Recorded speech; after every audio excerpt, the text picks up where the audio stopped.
Hi, my name is Reece Davis. I'm 22 years old and I'm a video game musician.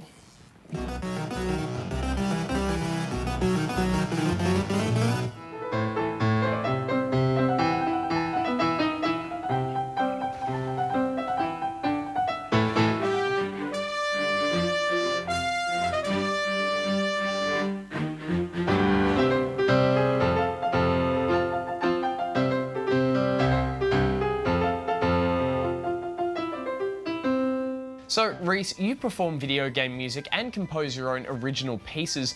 What inspired you to get into it? I was in year 7 and music's already a compulsory subject. I came across this video of this person playing all these Super Mario themes on the piano. And I've never actually played those games at that point, but I knew what it was. And I thought, this is probably something I could do because, you know, when you think of a piano player, you think, you know, pop music, classical jazz. But this is just like away from that. After learning all this music, I'm like, actually, I'm going to play the games now. So I got into the old Zelda and the old Mario and everything. Like, yeah, this is cool. When did you start learning your first instrument? Music lessons at school. After a while, probably halfway through year 7, I got a little keyboard that my mum bought for me, practiced on that, and then about halfway through year 8 or year 9, I was able to get an actual upright piano, and I just practiced a lot on that thing. How many hours would you say you practice every day? Easily 2 to 3 hours a day. I just would not get off it. It was just so much fun, just amazing. Just the way I could explore everything was just never enough of it.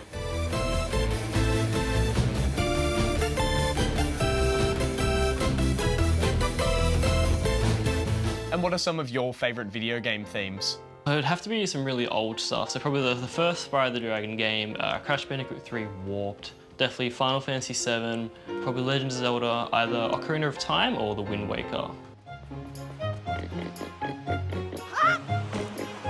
What is it about those themes or those songs that you like more than other video game themes? Most of them are just very nostalgic, first off. Whenever I hear it or play, it's like, yeah, it just takes me back, you know, many years. Just the way they've been composed and just how they stick in your head, how catchy they are, how appropriate they are for that game or that specific scene. What were some of the challenges you faced playing video game music opposed to other forms of music? Well, what I've noticed is that it's definitely classical and jazz inspired, so there's like a lot of complex chordal progressions underneath it. It can be really difficult at times, just whoever's composed it at that point. So just some of those challenges actually trying to play it. But I still like the challenge of trying to make them playable. Like if I like to make a medley of them, sometimes they're in different keys, so they don't sound right. So I have to transpose them, so I have to put it to another key to actually make it sound like it's flowing as one giant epic theme. Do you take any inspiration from video game music when you're composing your own pieces? Some ideas I get, I listen to something and I think, okay, what's this person doing? I try and imitate like the theme or the chord progression or even the rhythm of it, and then I just try and make my own path away from it so it sounds similar but not exactly like it.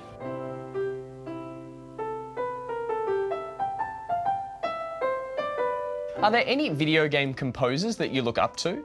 There's a few. Koji Kondo, who's done the Super Mario Brothers and the Legend of Zelda series, he's just absolute, he's so good. I also like Nobuo Uematsu, who's done the Final Fantasy series, Lost Odyssey and Blue Dragon. Just the way he composes, like the way he writes for a big orchestra and choir and everything, it's just mind-blowing. And what do you aspire to do in the future?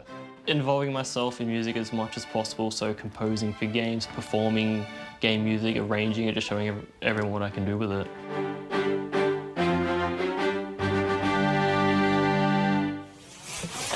Reece is so talented, isn't he? Absolutely. Hey, you know what? I think it's time we answer some questions at the Ask Good Game desk. Definitely. All right. I'll be on standby in case you need my help. Okay, Dan. And you will need my help Sure. because you're noobs.